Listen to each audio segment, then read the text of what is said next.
हे मेरे प्यारे बच्चों, क्या हाल चाल। How are you guys? क्या हाल चाल? क्या आप लोग आ चुके हो? अच्छा, मैं आ चुका हूं। मैं ये पूछूं, क्या आप लोग मुझे देख पा रहे हो? जल्दी से बताओ। ओके। सो इंतजार की घड़ियां हो गई हैं खत्म। चलो शुरू करते हैं हमारा mole concept. So are you guys excited and ready? क्योंकि आज हम लोग करने वाले हैं mole concept, most awaited chapter, 11th class का पहला चैप्टर। और डेफिनेटली ये आपका बैकबोन है आपकी केमिस्ट्री का। अगर आपको मोल कॉन्सेप्ट आती है तो आपकी बल्ले बल्ले, नहीं आती तो फिर शामा शामा है। तो चलिए फटाफट से शुरू करते हैं आज के सेशन को। How are you guys? तो मैं आप लोगों को पूरा मोल कॉन्सेप्ट एक ही शॉट में रिवाइज करवाने वाला हूं, वन शॉट में। ये चल रहा है धूम सीरीज। आप मुझे देख रहे हैं इंडिया के सबसे बड़े नीट चैनल जिसका नाम है वेदांतो नीट मेड इजी चैनल, और वेदांतो के सबसे बड़े channel वेदांतो NEET made easy channel पे। और मेरा नाम है अरविंद अरोड़ा, और आप मुझे देख रहे हैं कहां पे? ऑब्वियसली इंडिया के सबसे बड़े channel वेदांतो NEET made easy channel पे देख रहे हैं भाई। चलो तो सेशन को शुरू करते हैं। फिजिकल केमिस्ट्री में मोल कॉन्सेप्ट आता है, कई लोग इसे इनऑर्गेनिक केमिस्ट्री में कहते हैं। Doesn't matter, matter is mole concept हमें एक ही शॉट में आज खत्म करना है। चलिए शुरू करते हैं। Excited? Are you guys excited? जल्दी से लिखो मोल कॉन्सेप्ट। मजा आ जाएगा आप लोगों को रिवाइज करके। अगर आपने 11th में नहीं पढ़ा है ना, तो ये सेशन आपको काम आएगा और इसी से आपका बेड़ा पार हो जाएगा, है ना। कर दे बेड़ा पार शेरा वाली है ना, याद है ना वो गाना? तो ऐसा बेड़ा पार होने वाला है। चलो यहां पर बच्चों से बात करते हैं। चलिए देखें यहां पर कितने लोग हैं। यहां पर बच्चे हैं हमारे पास। अगर आप चाहते हैं मैं आपका नाम लूं चैट सेक्शन में से। Hi Namrata, Reema, Baisakhi, doctor doctor GSSC Kant, उसके बाद है अमृता, नम्रता, पुष्पेंद्र, भावेश, ईरा। बाकी बच्चे कहाँ हैं? अच्छा ये दिख नहीं रहा है, आजकल धीरे धीरे चलता है। और कौन है यहाँ पे? जल्दी सी स्क्रॉल करो। यूट्यूब है ना आजकल ढीला हो गया, यूट्यूब दिखाता नहीं है, ऐसे ठट ठट करके चलता है। चलो सो बहुत सारे बच्चे यहाँ पर है जैसे कि मुझे दिखाई दे रहा है। चलिए फटाफट से शुरू करते हैं मोल कॉन्सेप्ट को। इतने में बाकी बच्चे भी हमें ज्वाइन कर लेंगे, और यस फिर उसके बाद हम लोग बिंदास हम लोग शुरू करेंगे। लेकिन स्टार्ट करने से पहले मेरी रिक्वेस्ट है तुम सब बच्चों से। Arushi Shukla, thank you so much. उसके बाद अच्छा बोले मेरा नाम ले दो, तो नमन पांडे, निखिल, भरत। तो ऐसा है मेरे प्यारे बच्चों, देखो धूम सीरीज का तो फायदा ही तभी मिलता है जब आप इसको ना कॉपी में मेरे साथ साथ लिख लिख के तैयारी करोगे, याद करोगे, क्योंकि बहुत सारी चीजें जो बहुत काम की हैं। तो चलिए फटाफट से मोल कॉन्सेप्ट को शुरू करते हैं, एक ही शॉट में हम लोगों को खत्म करना है। Let's start the session. चलिए लेकिन उससे पहले अगर आपने अभी तक सब्सक्राइब नहीं किया है चैनल को, तो प्लीज आप सब्सक्राइब जरूर कर लें, क्योंकि अपनी फैमिली है। जानते हो ना फैमिली का मतलब क्या होता है? फैमिली का मतलब होता है परिवार। और एक ऐसी फैमिली है जो कि सिर्फ बटन दबा के बढ़ती है, मतलब आप में यहाँ पर रिप्रोडक्शन नहीं करवाने पड़ते मेरे प्यारे बच्चों। ये जो बायो के बच्चे हैं ना बहुत स्पेशल होते हैं, तो बायो के बच्चों को पता होता है। तो फाइनली क्या है ना कि यहाँ पर आपको सिर्फ बटन दबाना है, सब्सक्राइब के बटन को दबाओ, और ये फैमिली इंक्रीज होते रहती है, बढ़ती रहती है, बढ़ती रहती है। तो इसके लिए आप लोगों को टेंशन लेनी नहीं है। तो यहाँ पर रिप्रोडक्शन की जरूरत नहीं है, सिर्फ सब्सक्राइब के बटन को प्यार से दबा दो और बोलो कि ये मेरी फैमिली है, मेरा परिवार है, और मैं इसको आगे बढ़ाने में कटिबद्ध हूं। कहते कितनी हिंदी अच्छी बोली है। ये स्लाइड्स का पूरा आइडिया प्रिपेयर किया है गौतम भारद्वाज ने, so thank you so much Gautam. Okay so चलिए, अगर आप लोगों को मजा आए तो आप लोग सेशन को लाइक जरूर करना, और जिसको पहले से ही मजा आ रहा है, मतलब कई बच्चे तो मजे में ही होते हैं, कईयों की जिंदगी मजे में कटती है, उनको ना जिंदगी से कोई शिकायत नहीं होती, वो बिंदास बच्चे होते हैं, तो वो हर चीज को पसंद करते हैं। तो अगर आपको वाकई में अभी से ही मजा आ रहा है, मेरी बातों को सुन के ही मजा आ रहा है, तो सेशन को लाइक जरूर कर देना। लाइक वही करता है, याद रखना, जिसका दिल बड़ा होता है। तो you have to show us कि आप लोगों का दिल बड़ा है कि नहीं है। दिल बड़ा है तो लाइक जरूर करना। इसके अलावा गाइस एक बहुत बहुत बहुत बड़ी खुशखबरी है आप लोगों के लिए। 10 तारीख से, यस लिमिटेड पीरियड ऑफर है, 10 तारीख से हमारा नया क्रैश कोर्स शुरू हो रहा है, 10th of August है, और आप इसे ज्वाइन कर सकते हैं। लिंक मैं आपको प्रोवाइड करता हूं, vdantiroutine/neetcc। ये लिंक आप लोगों को गूगल पे जाके लिखना है, vdanti.in/neetcc, ये लिंक है, ठीक है। इसको लिखोगे ना जैसे ही, तो आप लोगों को क्रैश कोर्स का लिंक खुल जाएगा। बाय नाउ पे क्लिक करने के बाद इसे ज्वाइन कर सकते हो। मात्र पूरे क्रैश कोर्स की फीस मात्र 2,999 रुपए। गोल्डन चांस है, गोल्डन अपॉर्चुनिटी है, फिर मत कहना कि हमें पता नहीं था। मंडे से शुरू हो रहा है ये। सो इस लिंक पे जाओ, फटाफट से ज्वाइन कर लो। उसके लिए कुछ नहीं है, आप लोगों को बहुत सिंपली लिंक पे जाके क्लिक करके आपको कूपन कोड यूज करना मत भूलना, दैट इज AA 2020। ये कूपन कोड है, कूपन कोड याद रखना, बिना कूपन कोड के डिस्काउंट नहीं मिल पाएगा। AA 2020 is the coupon code जो आप लोग याद रखना पड़ेगा, अदरवाइज डिस्काउंट नहीं मिल पाएगा। 15% का एक्स्ट्रा डिस्काउंट अगर आप चाहते हैं तो आपको क्या करना पड़ेगा, आप अगर आप अपने छोटे भाई बहन को ज्वाइन करवाना चाहते हैं वेदांतु, तो लॉन्ग टर्म बैच आप लोगों को, आप अपने छोटे भाई बहन को, अपने जूनियर्स को सजेस्ट कर सकते हो। आने वाला जो समय है वो ऑनलाइन का ही समय है।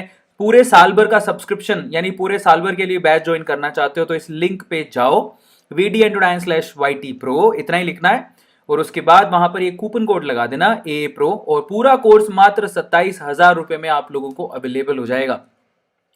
और अगर आप महीने भर की फीस पूछो तो वो बहुत ही कम है, जैसे 2252 रुपए ओनली। सो बहुत कम फीस है, अभी भी चांस आपके पास, आप ज्वाइन कर सकते हो। मॉक टेस्ट का याद रखना, संडे को मॉक टेस्ट हो रहा है। अपने यंगर ब्रदर सिस्टर को जरूर बताओ कि वेदांतु ज्वाइन कर लो। मॉक टेस्ट याद रखना 9 अगस्त को, यानी कल आपका मॉक टेस्ट है, और आपको चांस है, आप अपनी प्रिपरेशन को चेक कर सकते हो आगे प्रिपरेशन कैसे है। आज की सेशन की डिटेल है, सुबह 2 बायो के सेशन, फिर एक फिजिक्स का सेशन, अभी एक मोटिवेशन सेशन हुआ था। अगर आप लोगों ने नहीं देखा है तो आप गलती कर रहे हो, 12,000 बच्चे उसे अभी तक देख चुके हैं, जिसमें this is not physics, this is chemistry. Finally उसमें नीट 2020 के पॉइंट ऑफ व्यू से रिवीजन स्ट्रेटेजी मैंने बताई है, और अगर आपने अभी तक नहीं देखी है तो जाके जरूर चेक कर लेना। उसके अलावा मोल कॉन्सेप्ट अभी आप मेरे साथ देख रहे हो, और उसके बाद इलेक्ट्रोकेमिस्ट्री में आज कोलस लो करवाने वाला हूं। Let's start the session. Telegram group को अभी तक ज्वाइन नहीं किया है तो कर लो, हमारे टेलीग्राम ग्रुप का नाम है वेदांतु नीट ऑफिशियल। 33,000 उससे बच्चे अभी तक उसको ज्वाइन कर चुके हैं, अगर आपने नहीं किया है तो कर लो। अब दिल थाम के बैठो, इंतजार की घड़ियां हो गई हैं खत्म। धूम सीरीज में अब हम लोग करने वाले हैं एक ही शॉट में मोल कॉन्सेप्ट को खत्म। या आर यू गाइज रेडी? आप लोगों को भी कैरेक्टर अच्छे लगते हैं क्या? मतलब दिल तो बच्चा है जी, और मुझे कैरेक्टर बहुत अच्छे लगते हैं। तो फाइनली क्या बात है, क्या बात है, अमेजिंग। सो वन शॉट में धूम सीरीज को करने के लिए अगर आप लोग तैयार हो और एक्साइटेड हो तो सेशन को लाइक करना मत भूलना। चलिए मोल कॉन्सेप्ट को अभी फटाफट से खत्म करते हैं। Let's start the Dhoom series. या are you guys excited, ready? या चलिए तो आज के सेशन को शुरू करते हैं फटाफट से। चैप्टर का नाम है मोल कॉन्सेप्ट। अब यहां पर एक बड़ी अच्छी चीज लिखी हुई है, देखो साइंस का जो डेवलपमेंट है बेसिकली वो कैसे होता है, वो ऐसे होता है। मिस्ट्री क्या है? क्या है? क्या मिस्ट्री से चले जाओ केमिस्ट्री पे। क्या बात है, क्या बात है। क्या मिस्ट्री से चले जाओ केमिस्ट्री पे। क्या mystery to chemistry, this is how विज्ञान यानी कि साइंस ने इसी तरह से डेवलपमेंट किया है, अपना डेवलपमेंट किया है। सो क्या mystery, if you have question then go for chemistry, है ना? तो आज से हमारा डायलॉग रहेगा क्या मिस्ट्री, या just go for chemistry. Arvind Arora sir के पास जाओ, सॉल्यूशन मिल जाएगा। चलिए मोल कॉन्सेप्ट को शुरू करते हैं। मोल कॉन्सेप्ट, सबसे पहले हम लोग क्या पढ़ने वाले हैं, मैटर क्या होता है। ये MATTR नीचे चला गया, कोई बात नहीं, ऊपर लगा देता हूं। तो दिस इज मैटर। सबसे पहले हम लोग देखें मैटर। देखो भैया, आप मैटर हो, मैं मैटर हूं, आपके पास कोई भी चीज पड़ी है वो मैटर है। ये पेन मैटर है, आप जिस कुर्सी पे बैठे वो मैटर है, जो आपने पहन रखा है वो मैटर है। Everything is matter. मैटर वो है जो कि छोटे छोटे मॉलिक्यूल से मिलकर बना हुआ है, ठीक है, छोटे छोटे पार्टिकल से मिलकर बना हुआ, उसको हम लोग मैटर कहते हैं। सही बात है। तो छोटे छोटे मॉलिक्यूल, छोटे छोटे पार्टिकल से मिलकर जो बना है उसको मैटर कहते हैं। ये इंडिविजुअल, इनफैक्ट ये जो पार्टिकल्स है बेसिकली वो इंडिविजुअल एंटिटी हैं, जिनको हम लोग एटम कहते हैं। ये सबसे पहले किसने कहा था? डाल्टन ने कहा था, ठीक है। तो आप लोग याद रखिए कि मैटर वो चीज है जो स्पेस घेरती है, जिसका कुछ मास होता है, उसे मैटर कहते हैं, जो छोटे छोटे मॉलिक्यूल से मिलकर बनते हैं। इनके इंडिविजुअल पार्टिकल को एटम कहते हैं, जो कि डाल्टन ने कहा था कि देखो स्मॉलेस्ट इंडिविजुअल पार्टिकल को एटम कहते हैं। लेकिन मैं आपकी जानकारी के लिए बता दूं कि एटम से भी छोटे फंडामेंटल पार्टिकल आ चुके हैं। कई लोगों को यह पता होगा सिर्फ इलेक्ट्रॉन, प्रोटॉन और न्यूट्रॉन होते हैं, नहीं। आपको बता देता हूं कि इससे भी छोटा एक पार्टिकल होता है जिसे क्वार्क कहा जाता है, ठीक है। वैसे मैं आपकी नॉलेज के ऊपर आपको ये बात बता रहा हूं, लेकिन साइंस में अगर आपका इंटरेस्ट है तो आपको बता देता हूं कि सबसे छोटा पार्टिकल जो पाया गया ना वो क्वार्क है, ठीक है। क्वार्क, सबसे छोटा पार्टिकल क्वार्क होता है। So the smallest particle is not electron, proton and neutron, that is quark. वो सबसे स्मॉलेस्ट पार्टिकल है, लेकिन हमें उसकी परवाह नहीं है। अब हम आगे चलते हैं। मैटर को बेसिकली 3 पार्ट में डिवाइड किया गया है, सॉलिड, लिक्विड एंड गैस। आपको भी पता है कि मेटल 3 पार्ट में डिवाइड होते हैं। सॉलिड की क्या खास बात होती है? इसका वॉल्यूम फिक्स होता है सॉलिड का, ठीक है। उसकी वॉल्यूम फिक्स होने के साथ साथ बेसिकली जो शेप होती है वो भी फिक्स होती है। लेकिन लिक्विड के केस में क्या होता है? लिक्विड में वॉल्यूम फिक्स है लेकिन शेप फिक्स नहीं है। गैस में तो दोनों चीज ही फिक्स नहीं है। गैस हर किसी जगह पे फैल जाती है, तो ना उसका वॉल्यूम फिक्स है ना उसकी शेप फिक्स है। तो मैटर तीन तरह के होते हैं, सॉलिड, लिक्विड एंड गैस, ठीक है, ये भी हमें पहले से पता है।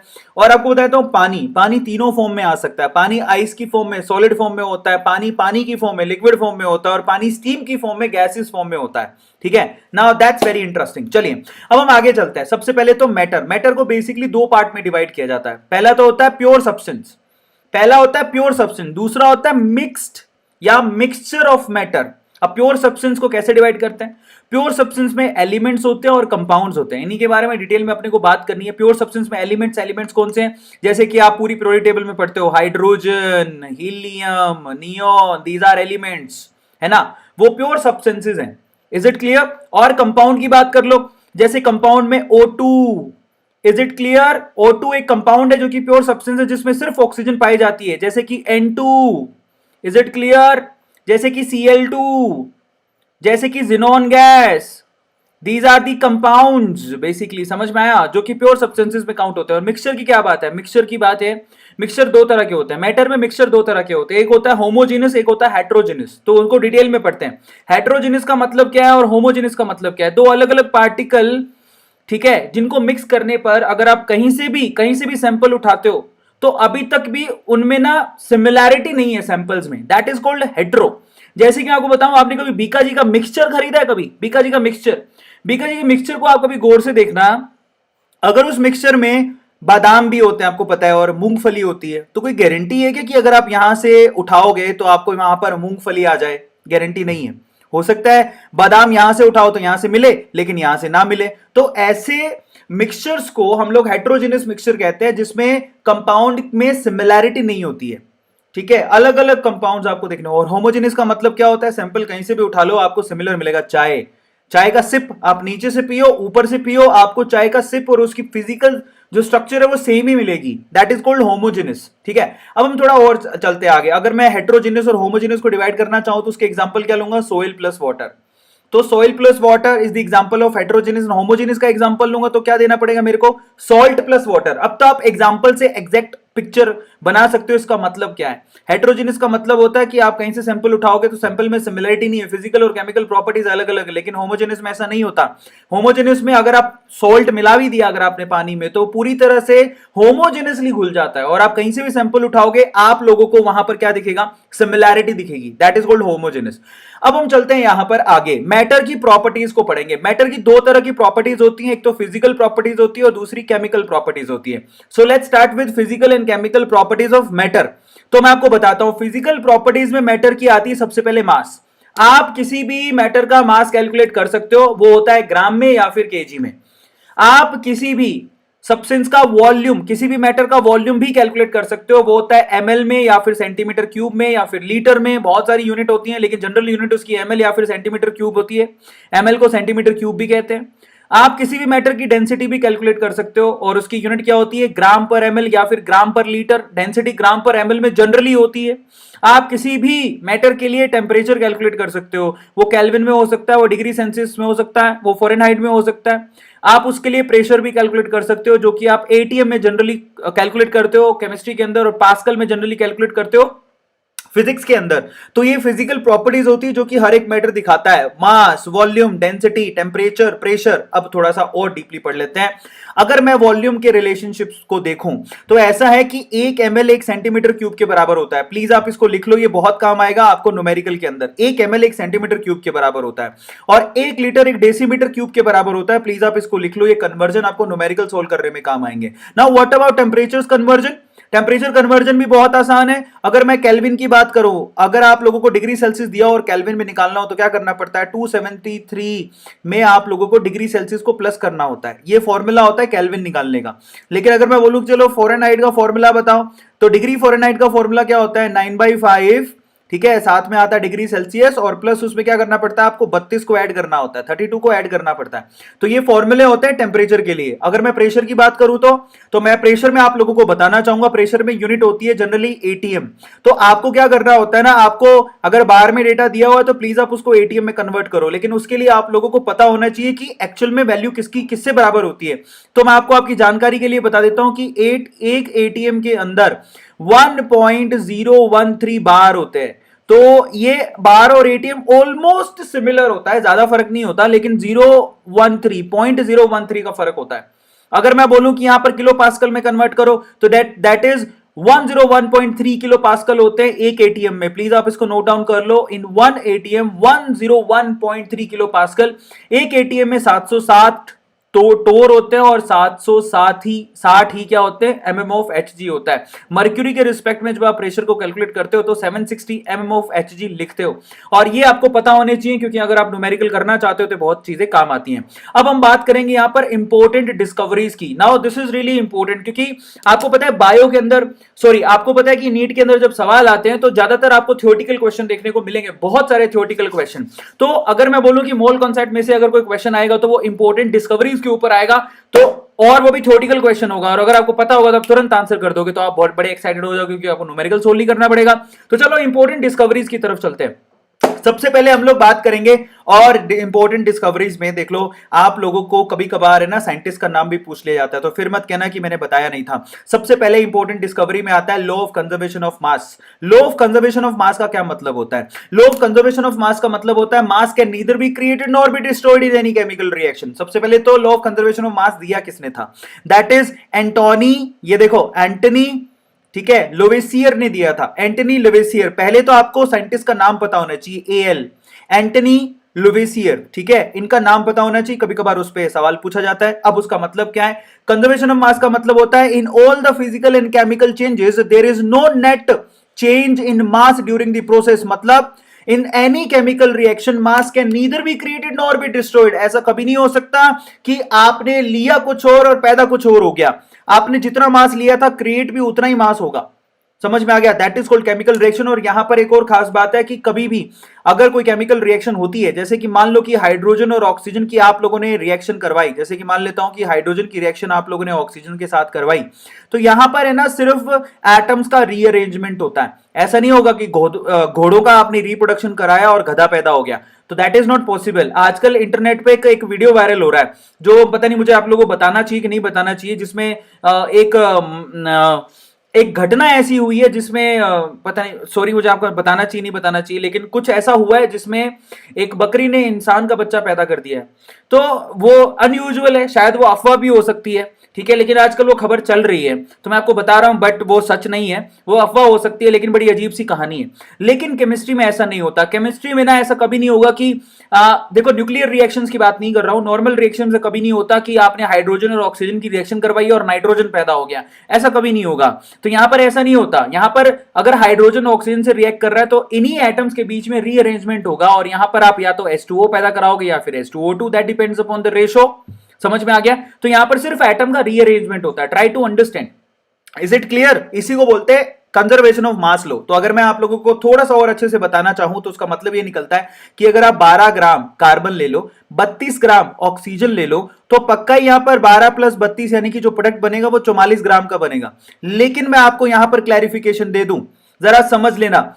आप लोगों को यह पता होना चाहिए कि केमिकल रिएक्शन में एक फिक्स रेशो ही पार्टिसिपेट करता है। मतलब समझो, पहले आप लोगों को कभी भी कंजर्वेशन ऑफ मास लो लगाओ तो आप लोग प्लीज इस केमिकल रिएक्शन को बैलेंस करके ही कंजर्वेशन ऑफ मास लो लगाना, अदरवाइज आप गलती कर दोगे। You have to balance the chemical reaction. समझो, अगर मैं कहूं आपसे कि एक कार्बन एटम है और दो ऑक्सीजन एटम आपस में रिएक्ट करके CO2 बना रहे हैं, तो दोनों जगह बैलेंसिंग है। क्यों? कार्बन एटम कितना लिया आपने? एक। ऑक्सीजन एटम कितने लिए? दो। आपका बन क्या रहा है? CO2, जिसमें दो ऑक्सीजन होते हैं और एक कार्बन होता है, तो हमें कोई प्रॉब्लम ही नहीं है, यहां पर हमें बैलेंस नहीं करना पड़ा। तो एक चीज आप गांठ बांध लो कि कंजर्वेशन ऑफ मास लो जब भी आप लगाते हो तो you have to balance the chemical reaction, otherwise आप कंजर्वेशन ऑफ मास लो जो भी लगाओगे वो गलत होगा। समझ में आ गया? सो कंजर्वेशन ऑफ मास लो की पहली रिक्वायरमेंट है you have to balance the chemical reaction. अब बैलेंस करने के बाद जब आप उनके मोल से मास निकालोगे तो आपको पता लगेगा कि 12 ग्राम कार्बन और 32 ग्राम ऑक्सीजन को जब आप रिएक्ट कराओगे तो आपको 44 ग्राम CO2 मिलेगी। ये तय है, इसी को बोलते हैं कंजर्वेशन ऑफ मास लो, जहां पर रिएक्टेंट आपने कितना लिया? 44 ग्राम। प्रोडक्ट आपको कितना मिला? 44 ग्राम। यानी कि रिएक्टेंट और प्रोडक्ट के जो मासेस थे वो सिमिलर थे, सेम थे। Try to understand the conservation of mass लो, जो बहुत लोग गलती करते हैं। अब अपन आते हैं अगला लो। नेक्स्ट लो है हमारे पास law of definite proportion. That's really amazing. सबसे पहले तो आप जितने भी बच्चे हैं मेरे प्यारे बच्चों, लो ऑफ डेफिनेट प्रोपोर्शन को पहले तो आप उसके साइंटिस्ट का नाम याद करो प्लीज। साइंटिस्ट का नाम क्या है? Joseph processed. तो प्लीज आप पहले तो पूरे चैट सेक्शन में भर दो Joseph processed, Joseph processed, Joseph processed. ये पूछा गया है, फिर मत कहना कि मैंने बताया नहीं था। तो law of definite proportion is given by Joseph processed. समझ में आ गया? प्रोसेट, कितने प्यार से बोले प्रोसेट। तो जोसेफ प्रोसेट ने लॉ ऑफ डेफिनेट प्रोपोर्शन दिया था। इसका क्या मतलब है मैं आपको समझाता हूं। लॉ ऑफ डेफिनेट प्रोपोर्शन का मतलब यह है कि आप कोई भी chemical compound will always have the same proportion on each weight with irrespect to source. क्या मतलब है? इतनी भारी भरकम अंग्रेजी का मतलब यह है कि पानी, मैं एग्जांपल देता हूं पानी का। पानी आप अपने घर के टॉयलेट से लेके आओ, गंदी नाली से निकालो, समंदर से निकालो, नदी से निकालो, मंगल ग्रह से लेके आओ, तुम्हारी मर्जी। तुम कहीं से भी पानी लेके आओ, पानी का फॉर्मूला सेम ही रहेगा, सोर्स से फर्क नहीं पड़ता। Are you getting my point? चाहे तुम अपने मुंह से पानी निकालो। समझ में आ गया? पानी का फॉर्मूला हमेशा यही रहेगा, H2O। डेफिनेट प्रोपोर्शन का क्या मतलब है? पानी के कोई भी सोर्स हो उसमें 2 ही हाइड्रोजन होंगे, उसमें 1 ही ऑक्सीजन होगा। ये इसका सोर्स पे कभी भी इस पानी के मॉलिक्यूल का फॉर्मूला वेरी नहीं करता। तुम अपनी टॉयलेट से निकाल लाओ, नाली से निकाल लाओ, नदी से निकाल लाओ, नाले से निकाल लाओ, समंदर से निकाल लाओ, मंगल ग्रह से निकाल लाओ, झील से निकालो, लेबोरेटरी से निकालो, अपने मुंह से निकालो, चाहे कहीं से भी निकालो, पानी में H2O का प्रोपोर्शन फिक्स रहेगा। That is called law of definite proportion. ऐसा थोड़ी होगा तुम ऐसा बोलोगे सर हमारे टॉयलेट में जो पानी आता है उसमें 3 हाइड्रोजन है और 4 ऑक्सीजन है, ऐसा पॉसिबल नहीं है। समझ में आ गया? दैट इज H2O ओनली, जिसमें हाइड्रोजन का वेट के हिसाब से प्रोपोर्शन कितना रहेगा? 11.11%। ऑक्सीजन का वेट के हिसाब से प्रोपोर्शन कितना रहेगा? 88.89%। परसेंटेज आप भी निकाल सकते हो, कोई बड़ी बात नहीं है। Is it clear to all of you? तुम कहीं से भी निकालो, चाहे विनोद आके पानी देके जाए, समझ में आता है? चाहे विनोद आके पानी देके जाए, कहीं से भी लेके आए वो, तो पानी का फॉर्मूला वही रहेगा। इसको बोलते हैं लॉ ऑफ डेफिनेट प्रोपोर्शन। अब हम चलते हैं आगे। नेक्स्ट है Gay Lussac law. Very interesting name है इसका, गे लुसाक लॉ। इससे मुझे गाना याद आता है, मादला डला बिगड़ गया, मादला डला बिगड़ गया। पहले तो इसका बंदे का नाम क्या है? इस बंदे का नाम है जोसेफ लुइस गे लुसाक। पहले तो आप ये नाम याद करो, जोसेफ लुइस गे लुसाक। पहले तो उसने अपना नाम ही दे दिया उसके अंदर, गे लुसाक लॉ का मतलब गे लुसाक ने इसको दिया, तो याद करने में दिक्कत नहीं होगी। अब ये क्या कहता है आपसे? कहता है at same temperature and pressure all the gases combine, ठीक है, और produce in a simple ratio of volume. मेरी बात ध्यान से सुनना, ये कहता है कि अगर टेम्परेचर और प्रेशर सेम है, मतलब टेम्परेचर और प्रेशर अगर सेम है, समझ में आ गया, तो ऑल द गैसेस कंबाइन और produce in a simple ratio. तो कोई भी 2 गैसेस जब आपस में कंबाइन होती है तो उनका वॉल्यूम का रेशियो सिंपल रेशियो होता है। मतलब समझो, मतलब ये है कि मान लो कि आपने हाइड्रोजन और ऑक्सीजन को आपस में रिएक्ट करवाया। हाइड्रोजन भी एक गैस होती है, ऑक्सीजन भी गैस होती है। इनका प्रोपोर्शन रेशियो, मतलब ये इनका जो रेशियो होएगा ना आपस में रिएक्ट करने का, वो सिंपल रेशियो होएगा। मतलब ये 2:1 में ही रिएक्ट करेंगे। इनके वॉल्यूम के जो रेशियो होंगे ना वो सिंपल रेशियो होंगे। ऐसे कभी नहीं मिलेगा आप लोगों को कि अजीब से रेशियो निकल के आ रहा है, 0.2 से 0.4 ने रिएक्ट किया, ऐसा कुछ नहीं होता। इनका जो वॉल्यूम का रेशियो होता है ना वो सिंपल रेशियो होता है। मतलब यहां पर हाइड्रोजन और ऑक्सीजन आपस में कैसे रिएक्ट करेगी? 2:1 में, ये तय है। इसी को बोलते हैं गे लुसाक लॉ। और प्रॉपरली समझाऊं तो प्रॉपर एग्जांपल यहां पर वैसे दिया भी हुआ है, तो मेरी बात को ध्यान से सुनना। यहां पर वैसे भी अपने को पता है कि अगर ये 2 लोगे तो ये एक ही लेना है, तो इसी हिसाब से इनका वॉल्यूम भी वेरी करेगा। अगर आपने ये 100 ml लिया है तो उसका आधा ही लेना पड़ेगा आपको ऑक्सीजन। कितना? 50 ml। यही तो मैं आपसे बार बार बोल रहा हूं, समझ में आ गया? तब ये रिएक्ट करके आपस में क्या करेंगे? H2O बनाएंगे 100 ml की। और वॉल्यूम में कभी भी एडिशन लॉ नहीं लगता, कंजर्वेशन ऑफ मास लॉ होता है, कंजर्वेशन ऑफ वॉल्यूम लॉ नहीं होता, कंजर्वेशन ऑफ मोल लॉ नहीं होता है, कंजर्वेशन ऑफ मास लॉ ही होता है। मास आपस में जुड़ के एग्जैक्ट मास देंगे। तो अब आप यहां पे कई बोल सवाल पूछेंगे, सर ये तो 100 ml लिया था, 50 ml लिया था, 100 ml क्यों बना? ऐसा नहीं है। यहां पर गे लुसाक ने यही तो बात बोली थी कि आप जिस रेशियो में, जो उनकी स्टोइकियोमेट्रिक कोएफिशिएंट की रेशियो होती है, वही उनका मोल रेशियो भी होता है और वही उनका वॉल्यूम रेशियो भी होता है। उनका वॉल्यूम रेशियो भी वही होता है। तो आप लोग याद रखो, आपकी समझ के लिए बता रहा हूं, स्टोइकियोमेट्रिक कोएफिशिएंट का जो रेशियो होता है वही उनका मोल रेशियो होता है और वही उनका वॉल्यूम रेशियो भी होता है। Please try to understand, these are really very very important. Is this clear to all of you कि जितना स्टोइकियोमेट्रिक कोफिशिएंट का रेशो होएगा, बैलेंस कर लो, स्टोइकियोमेट्रिक कोफिशिएंट का रेशो पता लग जाएगा, वही उनका मोल रेशो है, पता है आपको, और वही उनका वॉल्यूम रेशो भी है। तो ये नोट डाउन कर लो अगर आपको वाकई में न्यूमेरिकल सोल्व करने हैं तो। ये सिंपल तरीका होता है सोल्व करने का। अब हम चलते हैं आगे। नेक्स्ट है एवोगैड्रोस लॉ, जो किसने दिया?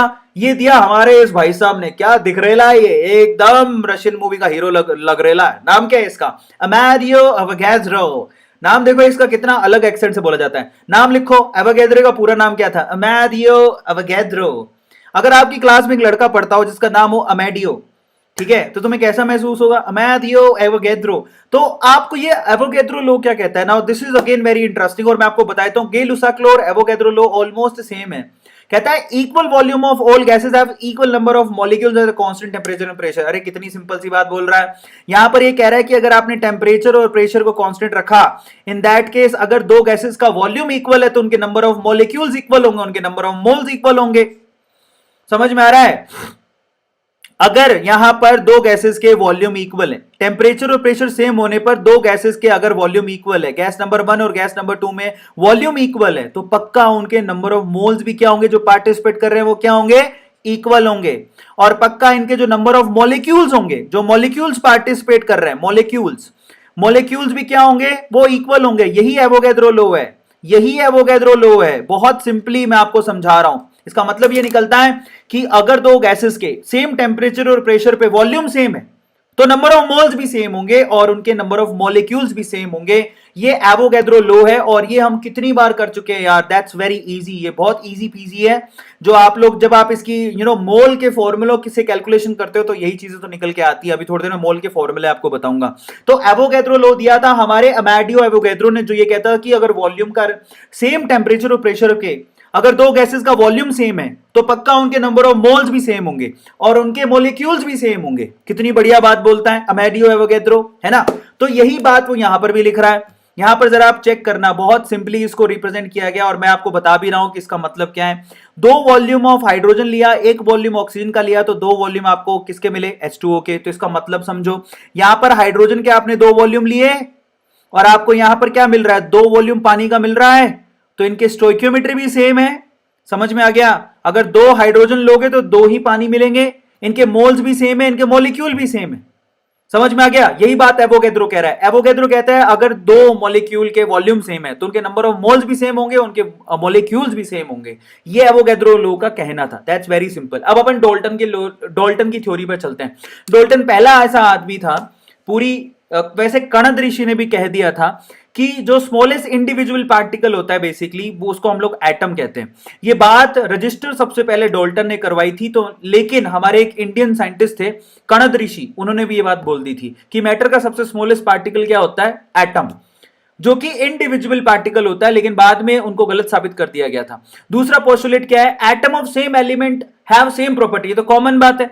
किसी भी एक एलिमेंट को ले लो, जैसे कार्बन ले लिया, कार्बन एक एलिमेंट है, उसके जो भी एटम होंगे उनकी प्रॉपर्टी सेम होगी, वेरी नहीं होगी। ये तो बड़ी कॉमन सी बात है। ऑक्सीजन एलिमेंट लूंगा, उनके जो भी एटम होंगे, जितने भी ऑक्सीजन के एटम होंगे, उनकी जो प्रॉपर्टीज है वो सिमिलर होगी। इसमें तो कोई इफ बट ही नहीं है। नो इफ बट नो जट। अब आगे की सीन क्या है? Point number 3, compounds formed have a fixed ratio. Dalton कहता है कि अगर आप लोगों को कोई कंपाउंड बनाना है तो आप लोगों को क्या करना पड़ेगा? रिएक्टेंट का फिक्स रेशो यूज होता है। ये तो बात पहले भी कौन कह चुका है? ये बात पहले गे-लुसाक भी कह चुका है। अगर आप लोगों को पानी बनाना है तो आपको 2 पार्ट हाइड्रोजन के लेने पड़ेंगे, 1 पार्ट आपको ऑक्सीजन का लेना पड़ेगा। तो 2:1 के हिसाब से आपको पानी मिल जाएगा। समझ में आता है? यही बात डॉल्टन ने भी कही थी और यही सेम बात आपके गे-लुसाक ने भी कही थी। तो ये इनके फिक्स्ड सिंपल रेशो होते हैं, फिक्स्ड और सिंपल। मतलब ऐसा कभी नहीं मिलेगा। और कान पकड़ के अलग अलग लोगों ने अलग अलग बातें बोली। Is it clear to all of you? चौथा पॉइंट डॉल्टन क्या कहता है कि chemical reactions are rearrangement of atom. ये तो मैं पहले ही बता चुका हूं। केमिकल रिएक्शंस में सिर्फ रीअरेंजमेंट होता है। ऐसा नहीं होगा कि घोड़ों को आप रिप्रोडक्शन कराओगे और गधा पैदा हो जाएगा, गधों को रिप्रोडक्शन कराओगे घोड़ा पैदा हो जाएगा, ऐसा कुछ नहीं है। यहां सिंपल स्ट्रेटेजी है, अगर आपने मान लो हाइड्रोजन का रिएक्शन क्लोरीन के साथ करवाया तो इन्हीं में रीअरेंजमेंट होगा, ऐसा नहीं नाइट्रोजन पैदा हो जाएगा। मतलब आप समझो कि अगर आपने हाइड्रोजन का रिएक्शन क्लोरीन के साथ करवा भी दिया तो यहां पर जो प्रोडक्ट बनेगा वो उसमें हाइड्रोजन और क्लोरीन ही दिखेगा। आपको HCl बनाओगे तो हाइड्रोजन और क्लोरीन दिखेगा ना, आपको नाइट्रोजन थोड़ी दिख जाएगा। Try to understand. तो ये हमारे पास डोल्टन का थ्योरी था विच इज वेरी सिंपल, जिसने सिंपल सिंपल सी बातें बोली। अब हम चलते हैं वेराइटी ऑफ मासेस के ऊपर। मासेस कितनी तरह के होते हैं, ठीक है। अब यहां से आपका न्यूमेरिकल टाइप का चैप्टर शुरू होता है। तो सबसे पहले मासेस को जरा चेक करते हैं कि मासेस कितनी तरह का होता है। तो सबसे पहले तो होता है एटॉमिक मास। वो किसी भी एलिमेंट के अंदर जो एटम होते हैं उस एटम के मास को एटॉमिक मास कहते हैं। और उसको कैलकुलेट करने का तरीका क्या है, अगर आप लोग एटॉमिक मास को कैलकुलेट करना चाहते हैं तो आपको रेफरेंस के तौर पे C12 कार्बन के C12 आइसोटोप को यूज करना पड़ता है। कार्बन के C12 एटम को यूज करना पड़ता है।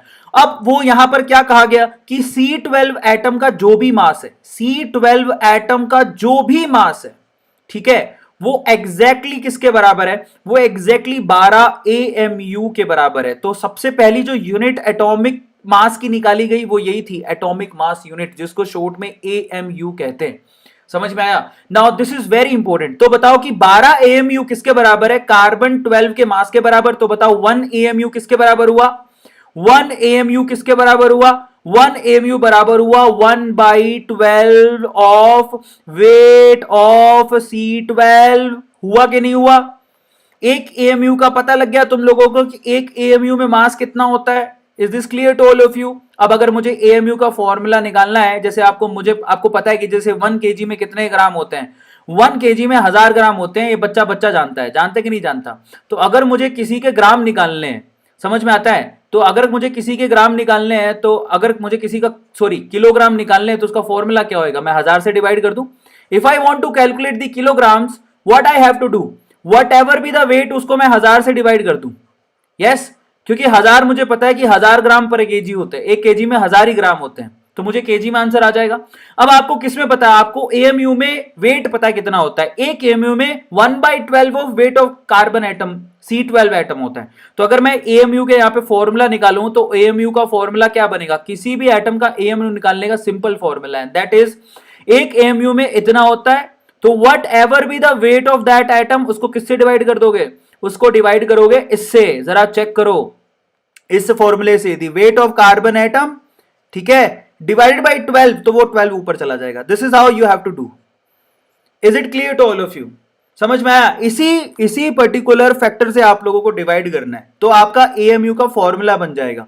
Are you clear about this? Your system has run out of the application memory.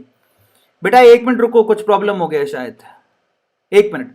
चलो तो अब आगे चले हम लोग, चलिए तो अब हम आगे चलते हैं। ये हमारा AMU निकालने का फॉर्मूला था। अब हम लोग आगे चलते हैं। 1 सेकंड बेटा, कुछ प्रॉब्लम हो गई दिखती। क्या हो गया मेरे बच्चों? मेरा सिस्टम हैंग हो रहा है। 1 सेकंड रुकना मेरे बच्चों, शायद कुछ प्रॉब्लम आ गई है। तो अभी तक सबको समझ में आया? अगर कोई क्वेश्चन है तो देन यू कैन आस्क, आप मुझसे पूछ सकते हो। अगर कोई क्वेश्चन है आप लोग मुझ स्टार्ट किया, चेक करना ही।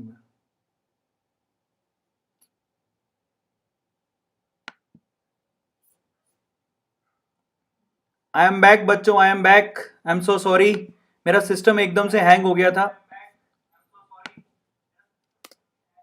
चलो मैंने वापस इसको शुरू किया है, आप लोग हो मेरे साथ, तो मैं वापस स्लाइड ओपन करता हूं, हम लोग आगे चलते हैं। ओके, कुछ प्रॉब्लम हो गई थी एकदम से, अचानक से पता नहीं क्या हो गया था। चलो तो अब मैं आगे चल रहा हूं, और इंतजार करने के लिए बहुत बहुत शुक्रिया, आप लोग मेरे साथ रहे। हम लोग अभी कहां तक पहुंच गए थे, जरा उस पर हम लोग बात कर लेते हैं। चलो, वेराइटी ऑफ मासेस में थे और हम लोग यहां पर थे, ठीक है। तो मैं इसको प्रेजेंट कर देता हूं स्लाइड को। आई थिंक आप लोग मेरे साथ हो अभी, तो अभी सबको दिख रहा है, कोई प्रॉब्लम तो नहीं है। चलिए तो अब हम लोग आगे चलते हैं, आगे चलते हैं। No problem in that, no problem in that, हम लोग आगे चलते हैं। Yes yes yes. तो फाइनली अब हम लोग पहुंच गए हैं यहाँ पे, गै-लुसाक, एवोगैड्रो सारे लोग खत्म कर लिए। अब हम लोग AMU पर थे, ठीक है। तो मैं वापस आ गया हूँ, आई एम सो सॉरी। अभी थोड़ा सिस्टम हैंग हो गया था अचानक से, पता नहीं क्या हुआ, ओवरलोड हो गया था शायद। तो हमको AMU निकालने का फॉर्मूला आ गया मेरे प्यारे बच्चों। AMU निकालने का फॉर्मूला क्या आया, जैसे आपको मालूम पड़ेगा कि एक AMU में ओवरऑल इतना मास होता है, तो आप AMU निकालने का फॉर्मूला आपको मालूम पड़ गया। वट एवर बी द मास, उसको आपको क्या डिवाइड करना है, C12 के जो मास है उस डिवाइडेड बाई 12, उससे डिवाइड करना है। ये AMU निकालने का फॉर्मूला है। अब हम आगे चलते हैं इसी हिसाब से। अच्छा, AMU को आप लोग शॉर्ट में U भी लिख सकते हो, तो no problem in that as well. आप लोग उसको यू भी लिख सकते हो, ठीक है। तो इसी हिसाब से जब मास निकाले गए एएमयू में, तो हाइड्रोजन के एएमयू में मास कितना होता है 1। ये बेसिकली इसी फॉर्मूले से निकाला गया है, आप लोग याद रखिएगा फॉर्मूला क्या है एएमयू में मास निकालने का। एएमयू में मास निकालने का फॉर्मूला, ये मेरा बहुत ज्यादा ये ओवरलोड हो गया इसलिए नहीं चल रहा है। सो एएमयू में मास निकालने का formula it's very simple, what ever be the mass divided by C12 divided by 12, ठीक है। इसी तरह से हीलियम का मास निकाला गया, वो कितना आया 4, लिथियम के लिए 7, अब आपको इसका रट्टा नहीं मारना है, आपको दिए होते हैं, बेरिलियम के लिए 9 और बोरॉन के लिए 11, ये सारे एएमयू के मासेस हैं। अब हम चलते हैं आगे। अब यहां पर हम लोग बात करेंगे एवरेज एटॉमिक मास। ये जो एवरेज एटॉमिक मास का बेसिकली जो कॉन्सेप्ट है वो किसके लिए एप्लीकेबल होता है? ये बेटा आइसोटॉप्स के लिए एप्लीकेबल होता है। ये किसके लिए एप्लीकेबल होता है? आइसोटॉप्स के लिए एप्लीकेबल होता है, आइसोटॉप्स के लिए। तो मैं यहां लिख देता हूं, this is applicable for isotopes. जैसे कि मान लो आपके पास है ना, और इसकी यूनिट भी क्या होती है एएमयू, या फिर इसको शॉर्ट में यू लिख सकते हो। अब मेरी बात को ध्यान से सुनना, जैसे कि मान लो कि आपके पास है ना कार्बन के आइसोटोप है C12, C13, C14, ठीक है। अब मान लेते हैं कि भैया, मान के लेते हैं, तो डेटा गिवन है, डेटा गिवन है आपके पास C12 जो एटम है वो पूरी नेचर में कितना पाया जाता है 98.892%। अब ये आपको गिवन होगा, ठीक है, क्वेश्चन में गिवन होगा। C13 नेचर में कितना पाया जाता है 1.108%। C14 कितना पाया जाता है, दैट इज 2 इंटू 10⁻⁻10%, ठीक है। अच्छा, अब एक और बात, एटॉमिक मास कितना होता है जो ऊपर लिखा हुआ है। C12 का एटॉमिक मास होता है 12, C13 का एटॉमिक मास होता है 13 और C14 का एटॉमिक मास होता है 14।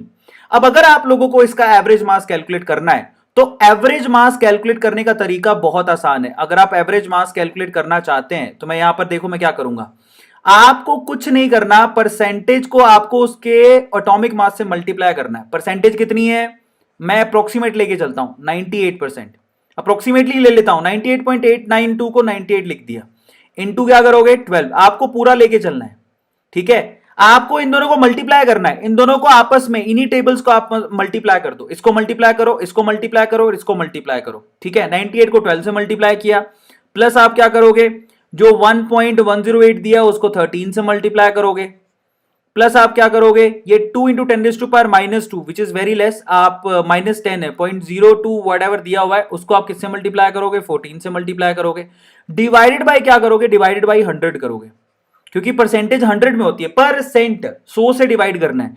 तो आप इन, ये जो टेबल आपको दे रखी है, आपको डेटा दिया होगा, मल्टीप्लाई करके आपको 100 से डिवाइड करना है, उससे आप एवरेज एटॉमिक मास निकाल सकते हो कि कार्बन का एवरेज एटॉमिक मास आप कितना लेके चलते हो 12, ये वहीं से आया, समझ में आता है। और अगर आप देखोगे तो ये किसके पास है, ये C12 के पास है। ऐसा क्यों हुआ, ऐसा इसीलिए हुआ क्योंकि आप खुद ही दिमाग लगाओ कि C12 की मात्रा नेचर में बहुत ज्यादा है, तो एवरेज मास उसके आसपास ही आएगा, जिसकी मात्रा ज्यादा होगी उसी के आसपास ही तो निकल के आएगा, इसलिए कार्बन का 12 मान के चलते हो। अब हम आगे चलते हैं, मॉलिक्यूलर मास। मॉलिक्यूलर मास कैसे कैलकुलेट करते हैं, दैट्स वेरी सिंपल। अगर आप मान लो आपके पास CH4 दे रखा है, तो CH4 के लिए मॉलिक्यूलर मास कैसे कैलकुलेट करोगे, देखो कार्बन का जो एएमयू में एटॉमिक मास होता है, आपको एएमयू में ही मॉलिक्यूलर मास कैलकुलेट करना होता है। एटॉमिक मास होता है 12, एक हाइड्रोजन का एक होता है, तो 4 हाइड्रोजन का हुआ 4, 12 और 4 कितना हो गया 16, इसको बोलते हैं एटॉमिक मास निकालना। और आपको जनरल एटॉमिक मासेस याद होने चाहिए, जैसे कि आपको बताऊं, पूछूं मैं अगर आपसे H2SO4 का एटॉमिक मास बताओ तो क्या बोलोगे, H2SO4 का एटॉमिक मास होता है H2SO4 का 98, अमोनिया का बोलूं तो बोलोगे 17, ऑक्सीजन का बोलूं तो बोलो 32, नाइट्रोजन का बोलो तो 28।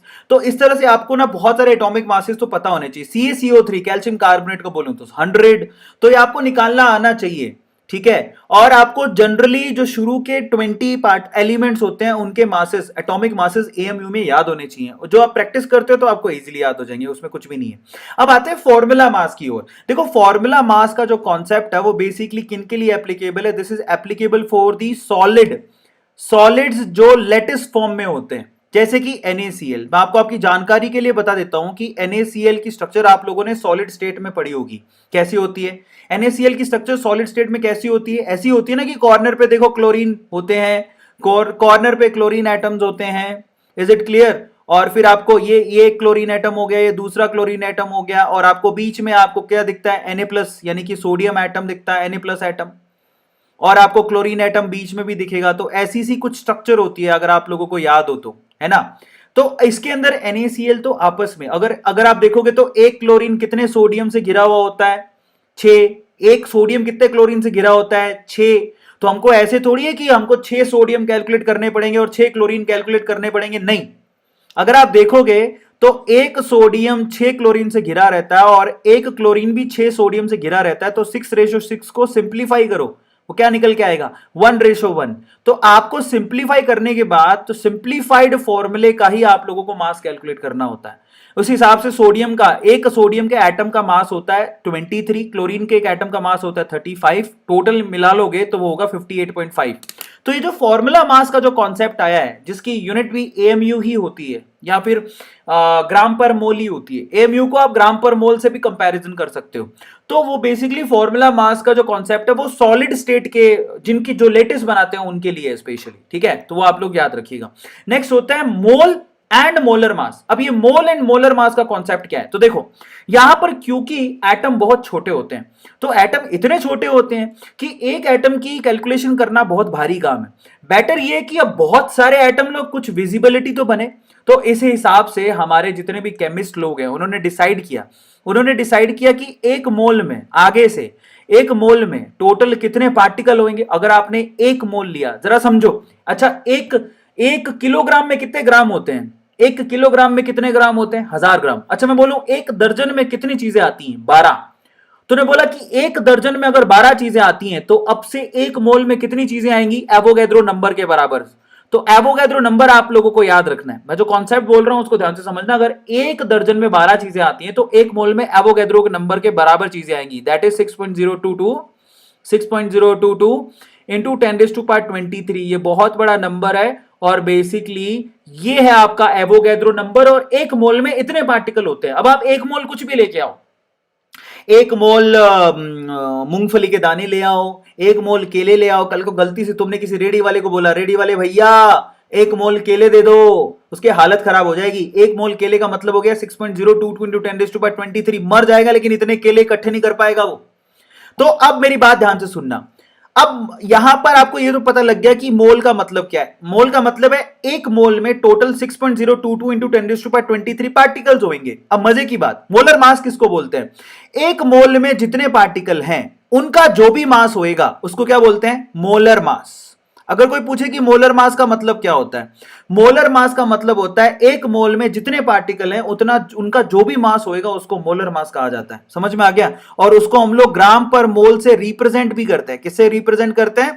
ग्राम पर मोल से। और मजे की बात यह है कि एक एएमयू में जो भी मास आपको दिखता है उसके इक्विवेलेंट में मास आपको ग्राम पर मोल में भी दिखता है। समझ में आ गया? तो अगर मैं बोलूं कि हाइड्रोजन का एएमयू में मास कितना है तो आप बोलोगे 1। यही उसका ग्राम पर मोल भी होता है। हाइड्रोजन एटम का ग्राम पर मोल भी यही है, मोलर मास भी 1 ही होता है। हाइड्रोजन एटम का मोलर मास भी यही होता है, उसका एएमयू में मास भी यही होता है। Are you getting my point? बहुत बढ़िया। अब मान लो कि अगर मुझे नंबर ऑफ मोल्स निकालने हो तो कैसे निकालूंगा? नंबर ऑफ मोल्स निकालने का तरीका जरा आप इसको चेक करना। Now number of moles calculate करने के तरीके क्या होते हैं? एक फॉर्मूला तो यहीं पे लिखा हुआ है। If you want to calculate the number of moles, whatever be the mass you have to divide that with molar mass. आपको जो भी मास दिया है उसको मोलर मास से डिवाइड करना है। आप लोगों को यहां पर क्या मिल जाएगा? नंबर ऑफ मोल्स कैलकुलेट करने को मिल जाएगा। जैसे कि एग्जांपल के तौर पे मान लो आपको 10 ग्राम NaOH दिया हुआ है, तो अगर आपको मोल्स निकालने तो क्या करना पड़ेगा? What ever be the mass divided by molar mass of NaOH। NaOH का मोलर मास 40 होता है, चाहो तो डिवाइड कर लो। 23 सोडियम का, 16 ऑक्सीजन का, 1 हाइड्रोजन का, टोटल करोगे 40। तो 10/40 किसके बराबर आएगा? 10/40 is 0.22। 10/40 it seems like very weird thing. चलो 0.25 मोल्स निकल के आएगा। तो मोल निकालने का एक तरीका हो गया, ठीक है, गिवन मास बाई मोलर मास। दूसरा तरीका क्या होता है? दूसरा तरीका होता है number of particle. whatever be the particles given to you, ठीक है, डिवाइडेड बाई एवोगैड्रो नंबर। आप एवोगैड्रो नंबर से उसे डिवाइड कर दो, आपके पास नंबर ऑफ मोल्स निकल के आ जाएंगे, क्योंकि हमें पता है कि एक मोल में एवोगैड्रो नंबर के बराबर पार्टिकल होते हैं। तीसरा फॉर्मूला होता है वॉल्यूम के रिस्पेक्ट में, what ever be the volume divided by 22.4 litre पर मोल। मैं आपको आपकी जानकारी के लिए बता देता हूं कि जो तीसरा फॉर्मूला वो सिर्फ गैसेस के लिए एप्लीकेबल है, क्योंकि हर गैस में एसटीपी पे वॉल्यूम कितना होता है? एक मोल गैस का एसटीपी पे वॉल्यूम होता है 22.4 लीटर। समझ में आ गया? ये मोल निकालने के 3 फॉर्मूले हैं, given mass by molar mass, given particle by Avogadro number, given volume by 22.4 litre पर मोल। इस तरह से आप मोल की कैलकुलेशन करते हो। अब हम चलते हैं लिमिटिंग रिएजेंट के कॉन्सेप्ट पे। Now this is very interesting और इस पे सवाल आते हैं। लिमिटिंग रिएजेंट के पहले तो आप कॉन्सेप्ट को समझो, फिर मैं आपको उसकी शॉर्ट ट्रिक बताऊंगा कि इसको कैलकुलेट कैसे करते हैं। तो सबसे पहले तो लिमिटिंग रिएजेंट के कॉन्सेप्ट को समझते हैं। Let's start the concept of limiting reagent. So are you guys excited for the limiting reagent concept? जल्दी से बताओ कौन कौन है जो यहां पर लिमिटिंग रिएजेंट के कॉन्सेप्ट को समझना चाहता है। That's very easy, easy PG और मजेदार है ना, मजेदार है, झकास है, बिंदास है। अगर आप लिमिटिंग रीजन के कॉन्सेप्ट को समझना चाहते हो, विनोद विनोद करना बंद करो नालायको। चलो तो लिमिटिंग रीजन का कॉन्सेप्ट समझाता हूं। सबसे पहले तो मान लो कि आपकी मम्मी आपको जा रही है छोड़ के, मायके जा रही है। ठीक है, छोड़ के मतलब छुट्टियों में मायके जा रही है। अब आपकी मम्मी जा रही है तो आपकी मम्मी ने कहा बेटा देख मेरे प्यारे दुलारे बच्चे, आज तक तो मैंने तुझे पाला, लेकिन आज के बाद मैं मायके जा रही हूं। अब पीछे से कल को कोई मेहमान आ जाए तो तुझे चाय बनानी आनी चाहिए। ध्यान से समझना, तो तुझे चाय बनानी आनी चाहिए। तो चल मैं तुझे चाय बनाना सिखा देती हूँ। कल कोई आ जाए तो मेरी बेइज्जती नाक मत कटवा देना। कल को मान ले तेरी गर्लफ्रेंड ही आ जाए घर पे, बोलेगी चाय पिलाओ, और तुम्हें चाय बनानी नहीं आती, तेरी शादी रुक जाएगी। तो कहता है कि देखो मम्मी ने ना आपको चाय बनानी सिखाई।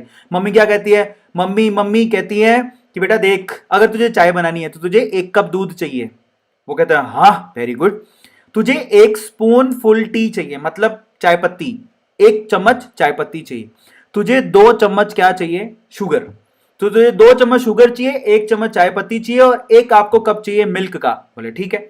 अगर आप इन सबको मिला के तवे पे टेम्परेचर लगाओगे, गर्म करोगे, तो थोड़ी देर में आपकी चाय बनके तैयार हो जाएगी, एक यम्मी टी तैयार हो जाएगी। मम्मी ने बता दिया उसको रेसिपी क्या है कि भैया मुझे 1 कप मिल्क चाहिए, 1 चाय की पत्ती चाहिए, 2 मुझे यहां पर शुगर चाहिए, तो मुझे बढ़िया सी चाय बन जाएगी। बहुत बढ़िया, ये सबको समझ में आ गया। लेकिन मेरी बात ध्यान से सुनना, मम्मी चली गई टाटा बाय बाय करते। मम्मी कहती है टाटा बाय बाय। अब आपको भी पता है कि आप लोग है ना चाय पत्ती, शुगर आप महीनों महीनों की लाके रख सकते हो घर पे, खराब थोड़ी होती है। ऐसा थोड़ी है कि जब जरूरत पड़े तभी शुगर लाओ, 2-2 चम्मच खरीद के लाओ, आपका वो देगा भी नहीं। कल को जाके तुम किसी बढ़िया से जाके मांगोगे भैया 2 चम्मच शुगर दे दो, आज चाय बनानी है, फिर अगले दिन फिर जाके 2 चम्मच शुगर दो, चाय बनानी होगा, नाटक लगा रखा, आधा किलो एक साथ ले जा। तो बेसिकली आप क्या करते हो, आप शुगर को और टी को अपने घर पे क्या करते हो, स्टोर करके रखते हो। लेकिन क्या आप दूध को स्टोर करके रखते हो क्या? ऐसा थोड़ी है कि 1 साल भर का दूध आपने स्टोर करके रख लिया, टंकी में रख लिया। जैसे पानी को टंकी में रखते हो, दूध को भी टंकी में रख लिया। इट इज नॉट पॉसिबल ना। तो बेसिकली आप जो प्योर मिल्क है उसको स्टोर करके नहीं रखते, 2 दिन में तो फट जाता है। तो बेसिकली क्या हुआ, मम्मी चली गई टाटा बाय बाय करके, तो अगले दिन मेहमान आ गए, उसकी गर्लफ्रेंड आ गई, गर्लफ्रेंड के साथ उसके पापा जी भी आ गए। तो बेसिकली अब गर्लफ्रेंड और गर्लफ्रेंड के पापा जी जब आ गए, तो अब तो नाक का सवाल था, अब तो चाय बनानी थी। तो चाय बनानी थी तो 2 जनों की चाय बनानी थी। मम्मी ने कहा था कि अगर 1 कप चाय बनानी है तो तुझे 2 चम्मच तो तुझे शुगर चाहिए, ठीक है, और 1 चम्मच तुझे चाय चाहिए, और 1 कप तुझे दूध चाहिए। वो ना किचन में गया ढूंढने के लिए। जब वो किचन में गया ढूंढने के लिए तो उसके पास जरा उसने देखा खोल के, उसने देखा कि भाई साहब मेरे पास जो शुगर है, शुगर तो भाई साहब मेरे पास कितनी बड़ी है, आधा किलो। आधा किलो में तो बहुत सारे चम्मच होते हैं, आधा किलो में तो खूब सारे चम्मच निकल के आएगी, यहां से तो कोई दिक्कत नहीं है। तो मेरे पास यहां पर आधा किलो के हिसाब से कम 20 चम्मच शुगर पड़ी थी, 20 चम्मच शुगर। मैं इस हिसाब से तो मैं 10 कप चाय बना सकता हूं। अगर मैं शुगर को देखूं अकेला तो इस हिसाब से तो मैं 10 कप चाय बना सकता हूं।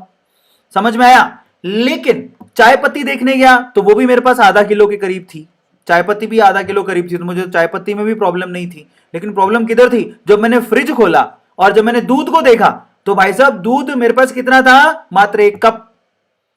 अब आप लोग मुझे बताओ कि तुम्हारे पास चाय पत्ती और चीनी दोनों एक्सेस में है, लेकिन तुम्हारे पास दूध ही नहीं है, तो तुम चाय कितने कप बना सकते हो? मम्मी ने कहा था कि अगर तुम्हें 1 कप चाय बनाना है, मम्मी ने कहा था 1 कप चाय बनाना है, तुम्हें 1 कप दूध की जरूरत पड़ेगी, 1 कप स्पून की जरूरत पड़ेगी। समझ में आता है? 2 स्पून शुगर की जरूरत पड़ेगी। तुम फ्रिज खोल के देखियो, पता लगा अल्ले हमारे पास तो 1 ही कप दूध है। इसका मतलब क्या हुआ, तुम कितनी चाय बना सकते हो? तुम 1 कप चाय बना पाओगे, और वो तुम गर्लफ्रेंड को कहोगे ऐसे आंख मारते हुए कि आज इज्जत बचा ले, पापा को चाय पिलाते, तू कह दे, मना कर दे कि मेरे को चाय अच्छी नहीं लगती। समझ में आ रहा है? तो बेसिकली मतलब ये है कि कहानी ओवरऑल ये है कि यहां पर है ना, दूध आपका लिमिट में है। तो बेसिकली अगर दूध आपका लिमिट में है तो आपका यहां पर दूध लिमिटिंग रिएजेंट हो गया, और बेसिकली दूध ने डिसाइड किया कि चाय कितनी बनेगी। क्योंकि शुगर के हिसाब से तो तुम्हें लग रहा था मैं 10 कप चाय बना लूंगा, लेकिन पता लगा दूध तो 1 ही कप है। तो बेसिकली यहां पर कॉन्सेप्ट ये है कि लिमिटिंग रिएजेंट डिसाइड करता है कि प्रोडक्ट कितना बनेगा। दूध ने डिसाइड किया कि चाय कितनी बनेगी। ट्राई टू अंडरस्टैंड, इसी को लिमिटिंग रिएजेंट बोलते हैं। जिसकी कमी होती है वही डिसाइड करेगा कि प्रोडक्ट कितना बनेगा। सीधी सी बात है, ये तो बड़ी कॉमन सी बात है। अब बेसिकली यहां पर लिमिटिंग रिएजेंट को निकालने का तरीका क्या होता है, तो मैं आपको शॉर्ट तरीका बताता हूं लिमिटिंग रिएजेंट निकालने का। लिमिटिंग रिएजेंट निकालना है, अगर आपको फाइंड आउट करना है कि लिमिटिंग रिएजेंट कौन है, तो आपको सिर्फ इतना देखना है कि क्वेश्चन के अंदर आपको हर एक, मेरी बात ध्यान से सुनना, क्वेश्चन के अंदर हर एक रिएक्टेंट के स्टोइकियोमेट्रिक कोएफिशिएंट और उसके मोल दिए होंगे। ठीक है, तो आपको जो भी मोल क्वेश्चन में दिए हुए हैं उसको डिवाइड करना स्टोइकियोमेट्री, उसी कंपाउंड के स्टोइकियोमेट्रिक कोएफिशिएंट से। whatever be the mole given to you to that reactant, उसको उसी के स्टोइकियोमेट्रिक कोएफिशिएंट से डिवाइड करना। जिसका ये रेशो मिनिमम आएगा, that is the short trick, जिसका ये रेशो मिनिमम आएगा, मिनिमम, जिसका ये रेशो मिनिमम आएगा वही आपका एलआर है। एलआर का मतलब क्या होता है, लिमिटिंग रिएजेंट, वही आपका लिमिटिंग रिएजेंट है। तो कि पूछे लिमिटिंग रिएजेंट निकालने का शॉर्ट तरीका क्या है, मोल्स टू स्टोइकियोमेट्रिक कोएफिशिएंट का रेशो जिसका मिनिमम है वही आपका एलआर है। ये सिंपल तरीका होता है निकालने का, लिमिटिंग रीजन को, प्रॉब्लम्स को सोल्व करने का, ये सिंपल तरीका है। ठीक है, अब हम चलते हैं आगे, कॉन्सेंट्रेशन टर्म्स को पढ़ते हैं। ये आपका आखिरी पार्ट है इस चैप्टर का। कॉन्सेंट्रेशन टर्म्स में सबसे पहले आती है परसेंटेज कंपोजिशन, आपको निकालनी आनी चाहिए। परसेंटेज कंपोजिशन निकालनी तो बेहद आसान है, परसेंटेज कंपोजिशन निकालनी तो बेहद आसान है। मैं आपको सिंपल तरीके से समझाता हूं कि परसेंटेज कंपोजिशन कैसे निकाली जाती है। मान लो कि आपके पास H2O है, H2O को अगर आप ध्यान से देखोगे तो उसमें 2 हाइड्रोजन है, सही है, 1 ऑक्सीजन है। 2 हाइड्रोजन के हिसाब से 2 ग्राम हाइड्रोजन ही हुआ। 2 ग्राम आपके पास हाइड्रोजन है। 2 हाइड्रोजन का मतलब क्या होगा, 1 हाइड्रोजन का वेट कितना होता है, 1 ग्राम। 2 का कितना होगा, 2 ग्राम। ऑक्सीजन कितनी है, 1 ही है, तो ऑक्सीजन का वेट कितना है, 16 ग्राम। तो टोटल एक H2O का वेट होता है 18 ग्राम। यस, तो अगर मैं बोलूं कि चलो परसेंटेज निकाल के बताओ मुझे हाइड्रोजन का मास परसेंटेज कितना है, हाइड्रोजन का मास परसेंटेज कैसे निकालोगे। हाइड्रोजन टोटल पूरे मॉलिक्यूल में अवेलेबल है 2 ग्राम, उसको किससे डिवाइड करोगे, 18 ग्राम से, टोटल वेट से, इनटू क्या करोगे, 100। ये होता है आपका परसेंटेज कंपोजिशन निकालने का तरीका। समझ में आ गया सबको। और एक किसके बराबर आएगा, और आप कैलकुलेट करोगे तो 11.11 या 12 के बराबर आएगा। अगर मैं बोलूं चलो परसेंटेज ऑफ ऑक्सीजन निकाल के बताओ कैसे निकालना है, तो क्या करोगे, पूरे कंपाउंड में ऑक्सीजन कितनी है, 16 ग्राम, टोटल वेट कितना है, 18 ग्राम, इनटू क्या करोगे, 100। तो इस तरह से आप क्या कर सकते हो, ऑक्सीजन का परसेंटेज कैलकुलेट कर सकते हो। This is how you can calculate it. ठीक है, परसेंटेज कंपोजिशन। अब हम चलते हैं कि कॉन्सेंट्रेशन टर्म का मतलब क्या होता है। देखो, अगर तुमने चाय अच्छी बना दी, सपोज करो अगर तुमने चाय अच्छी बना दी, तो तुम्हारे को ना ऐसे करके जो कोई बधाइयां देगा, वेरी गुड, बल्ले बल्ले, शामा शामा, वो क्या कहेगा, वो कहेगा तुमने चाय कैसे बनाई, तुमने उसके अंदर बताओ चीनी कितनी डाली, तुमने उसके अंदर बताओ चाय पत्ती कितनी डाली। क्या कोई तुमसे पूछते हो कि तुमने पानी कितना डाला। हर बार अगर तुम कोई चीज अच्छी बनाते हो तो तुमसे सोल्यूट की मात्रा पूछी जाती है, सॉल्वेंट की बजाय। तो कॉन्सेंट्रेशन का मतलब क्या होता है, कोई भी सॉल्यूशन उसके अंदर 2 चीजें होती है, एक सोल्यूट और एक सॉल्वेंट, तुम्हें पता है। तो सोल्यूट जो क्वांटिटी में कम होता है, सॉल्वेंट जो क्वांटिटी में ज्यादा होता है। सॉल्वेंट चीजों को घोलता है, सोल्यूट चीजों में घुलता है। तो सोल्यूट की क्वांटिटी सॉल्वेंट या सॉल्यूशन में कितनी है उसे कॉन्सेंट्रेशन कहते हैं। और फाइनली कॉन्सेंट्रेशन टर्म बहुत सारी होती हैं। कौन कौन सी होती है कॉन्सेंट्रेशन टर्म, कॉन्सेंट्रेशन टर्म होती है जैसे कि परसेंटेज मास, जैसे कि मोल फ्रैक्शन, परसेंटेज मास कर ली हमने, अभी मैं और करा दूंगा। Molarity, molality, percentage volume, mass by volume, ppm, normality, और एक होता है ग्राम पर लीटर जिसको हम लोग स्ट्रेंथ भी कहते हैं। तो ये टोटल आपके पास कॉन्सेंट्रेशन टर्म्स हो गए जिसको हमें एक एक करके पढ़ना है। तो सबसे पहले मास परसेंटेज करोगे। तो देखो भैया मास परसेंटेज कैसे निकालते हैं। मास परसेंटेज, अब ये कॉन्सेंट्रेशन टर्म है, समझ में आ गया, कॉन्सेंट्रेशन टर्म में कैलकुलेशन हो रही है इसकी, बहुत केयरफुली पढ़ना है इसको। ठीक है, तो मास परसेंटेज यानी कि मास परसेंटेज का मतलब हो गया परसेंटेज वेट बाई वेट। ठीक है, वेट बाई वेट। किसी भी सॉल्यूशन में परसेंटेज वेट बाई वेट निकालने का तरीका क्या है, आप सॉल्यूट का क्या लोगे, सॉल्यूट का मास लोगे, डिवाइड बाय क्या करोगे, सॉल्यूशन का मास लोगे।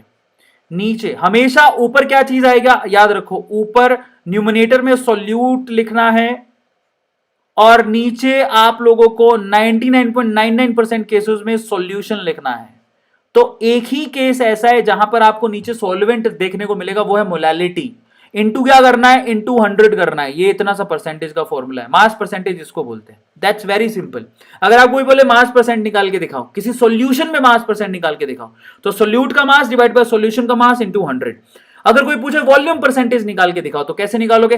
वॉल्यूम परसेंटेज निकालने का तरीका है, ऊपर लिखोगे सोल्यूट का वॉल्यूम, नीचे लिखोगे सॉल्यूशन का वॉल्यूम, इनटू क्या करोगे, इनटू 100। 100 एक्चुअली साइड में चला गया, वो गलती से चला गया, ठीक है, बाई मिस्टेक, तो इनटू 100।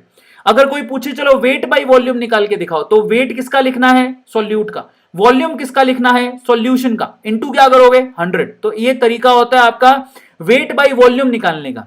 अगर कोई पूछे आपका चलो मोल फ्रैक्शन निकाल के दो, तो मोल फ्रैक्शन का सीन क्या होता है, if you want to calculate mole fraction, तो कैसे निकालोगे?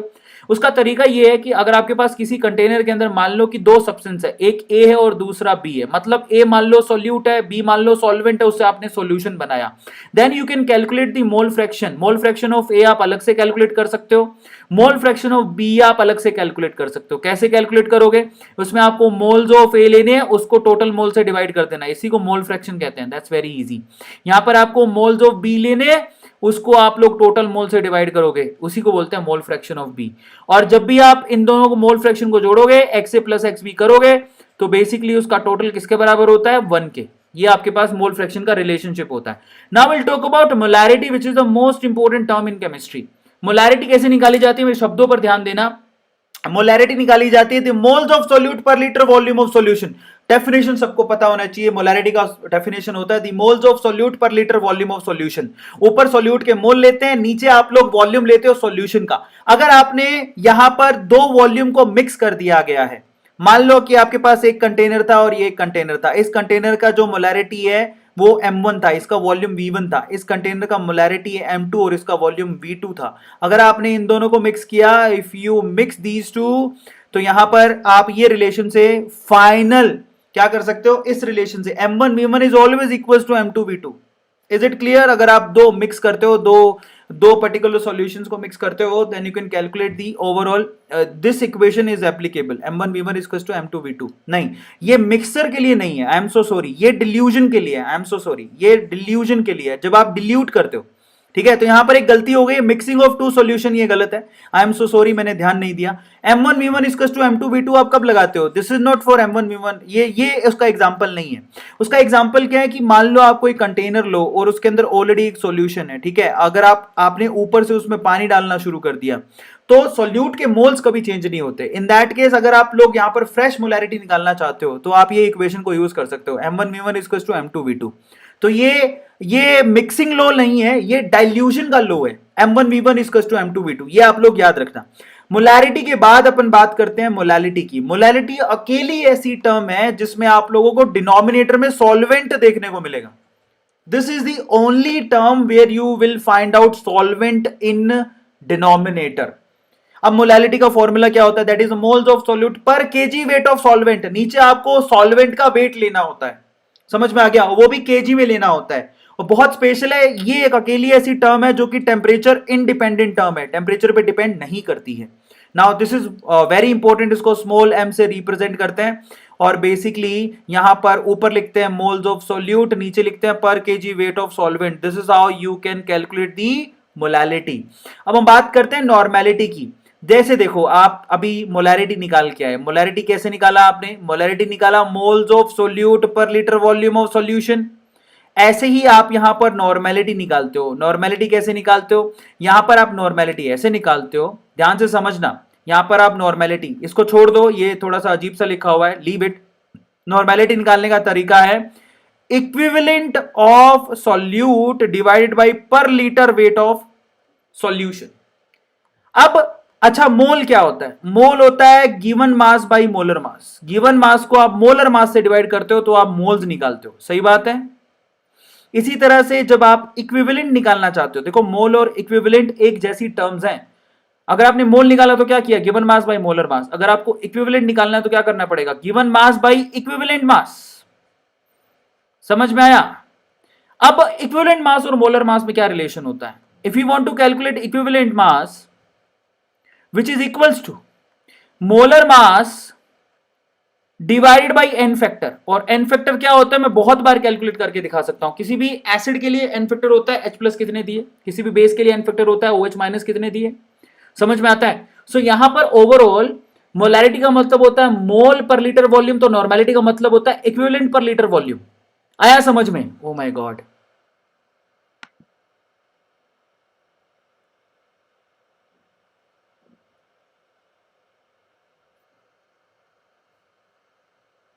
ओके, तो अपन आगे चलते हैं। एक सेकंड रुको, फिर से थोड़ा सा प्रॉब्लम हो गया, नॉट रिस्पॉन्डिंग है, फिर से हैंग हो गया है, टेक्निकल टीम फिर से हैंग हो गई है, थोड़ा सा रह गया था अब तो।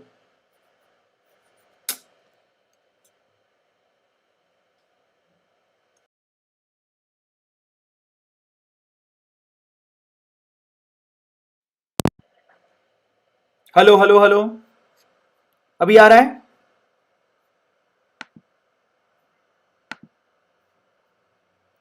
अभी आ रहा है? प्लीज प्लीज टेक्निकल टीम बताइए, टेक्निकल टीम चल रहा है क्या अभी? अच्छा ठीक है, मैं अब इसको वापस से ऑन करता हूँ। बिल्कुल थोड़ा सा चैप्टर रह गया है बच्चों, अभी सिर्फ 5 मिनट में खत्म होने वाला है। सो फाइनली हम लोग कहाँ पर थे, जरा हम लोग उसको फिर से प्ले कर लेते हैं। मेरे सिस्टम थोड़ा सा हैंग हो रहा है आज, तो बहुत ही प्रॉब्लम आ रही है। तो अपन फटाफट से चलते हैं कहाँ पे। अच्छा मैं अब लास्ट स्लाइड पे चलता हूँ, कहाँ पर है? अरे यार क्या हो गया। तो फाइनल हम लोग बिल्कुल एंडिंग पॉइंट पर है, मेरे को लगता है इसी से आगे जाना पड़ेगा। तो अब बिल्कुल एंडिंग पॉइंट पर है, अब ज्यादा दूर नहीं है, आप लोग थोड़ा सा और पढ़ के इस चैप्टर को खत्म कर लेना। फाइनली हम लोग पहुंच चुके हैं, यस, मोलालिटी हो गई। अब हम लोग नॉर्मेलिटी के ऊपर थे। नॉर्मेलिटी में मैंने आपको समझाया कि नॉर्मेलिटी निकालने का तरीका क्या होता है। नॉर्मेलिटी निकालने का तरीका होता है, जैसे मोलैरिटी निकालने का तरीका क्या होता है। मोलैरिटी क्या होता है? मोलैरिटी होता है given number of moles divide by volume. इसी तरह से नॉर्मेलिटी क्या होता है? That is equivalent divided by volume, that's it, और कुछ नहीं होता। जैसे आप नंबर ऑफ मोल्स कैसे कैलकुलेट करते हो? नंबर ऑफ मोल्स कैलकुलेट करने का तरीका होता है गिवन मास बाई मोलर मास, ये मैंने सिखा दिया है। वैसे ही इक्विवेलेंट कैलकुलेट करने का तरीका क्या होता है?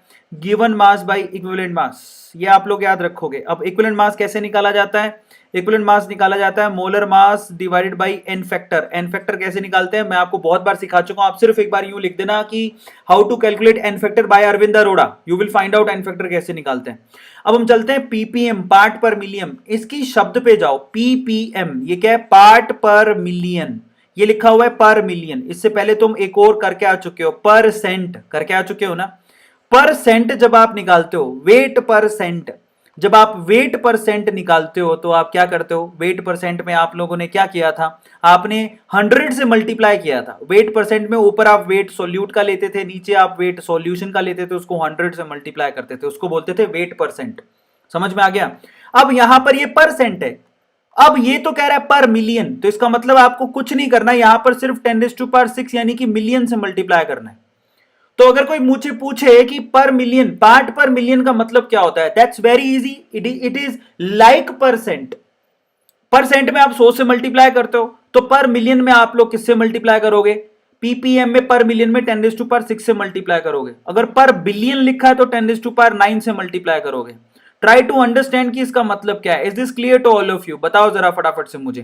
पर मिलियन में आप लोग 10⁻⁶ से मल्टीप्लाई करते हो, जबकि पर बिलियन में आप 10⁻⁹ से मल्टीप्लाई करते हो। इसको बोलते हैं पीपीएम एंड पीपीबी। बाकी सारी चीजें सेम होती हैं। ये किन के लिए एप्लीकेबल है? मान लो आप घर पे खीर बनाए हो, तो खीर में ऐसा थोड़ी है तुम मुट्ठी भर पकड़ के वहां उसके अंदर इलायची डाल दोगे या केसर डाल दोगे, वो एक दो दाना डलती है।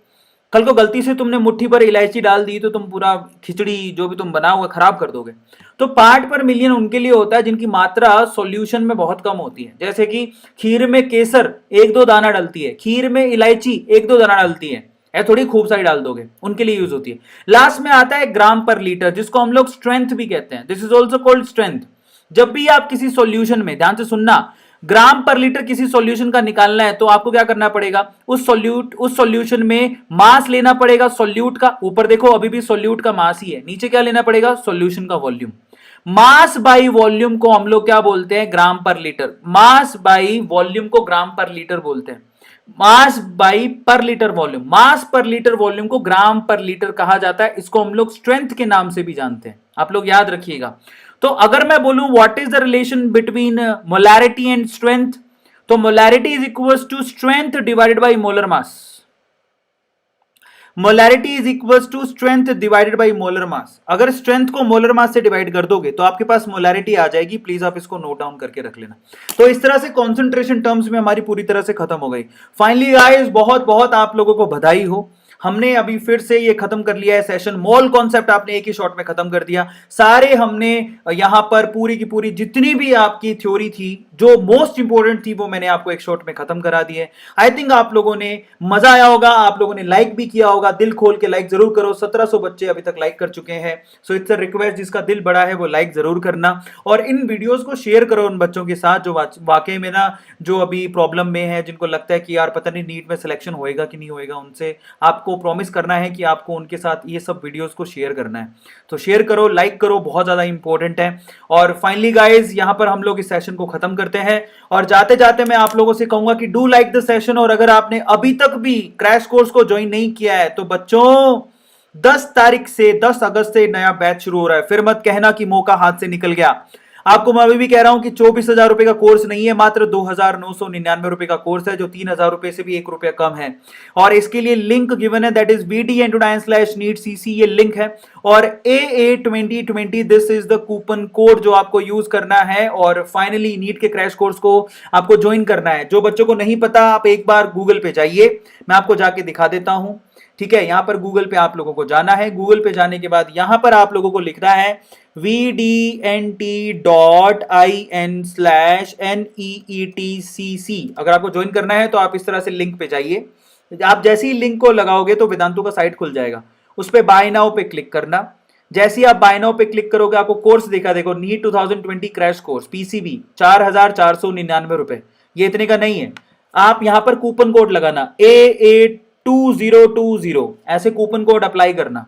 अप्लाई करने के बाद ये कोर्स आपको घट के 1,500 रुपए का डिस्काउंट आपको मिलेगा, और ये घट के 2,999 रुपए का हो जाएगा, जिसको आप क्रेडिट कार्ड से, डेबिट से, एटीएम से, पेटीएम से, पेपल से, अमेजोन से, फोन पे से, नेट बैंकिंग से, किसी से भी ज्वाइन कर सकते हो।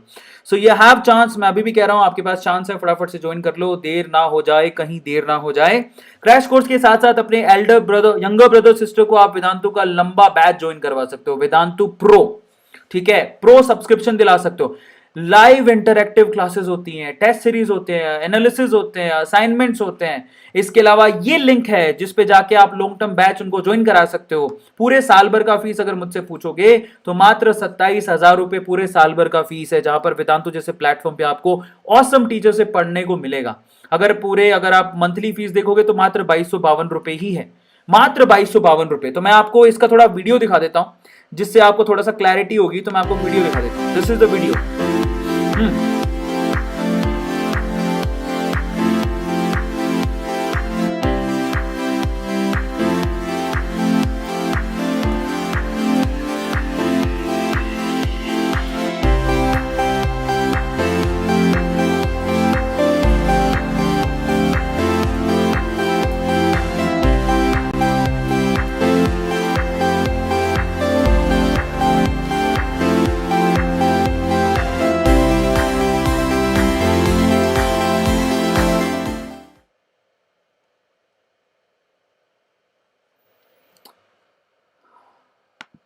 चलो ओके, फाइनली गाइज, आप लोगों को समझ में आया होगा कि ओवरऑल यहां पर किस तरह से आप लोग इन क्रैश कोर्स को ज्वाइन कर सकते हो। Is it clear to all of you? है ना, 15% डिस्काउंट है, और आप अभी भी वेदांतु के इस प्लेटफॉर्म को ज्वाइन कर सकते हो। और अभी मैं आप लोगों को दिख रहा हूं क्या? Now I am here. चलो, तो फाइनली गाइज, आप मेरी बात को ध्यान से समझना। मात्र 2,252 रुपए पूरे साल भर की फीस है, अपने छोटे भाई बहन को आप ज्वाइन करवा सकते हो। Here you have the chance. उसके लिए आपको ये कूपन कोड यूज करना है, AA Pro, this is the coupon code you have to use, और जिसके थ्रू आप क्या कर सकते हो, आप लोग यहाँ पर 15% का एक्स्ट्रा डिस्काउंट अवेल कर सकते हो। ठीक है, और आप वहां पे ज्वाइन करवा सकते हो। इसके लिए आपको क्या करना है, इस साइट पे जाना है vdnt.in/YTPro। ये है वो लिंक जिस पे जाके आप लोग अपने छोटे भाई बहन को लॉन्ग टर्म बैच ज्वाइन करवा सकते हो। और हमारी ऐप को डाउनलोड करना मत भूलिएगा, इस ऐप को यूजर्स चॉइस 2019 अवार्ड मिला है।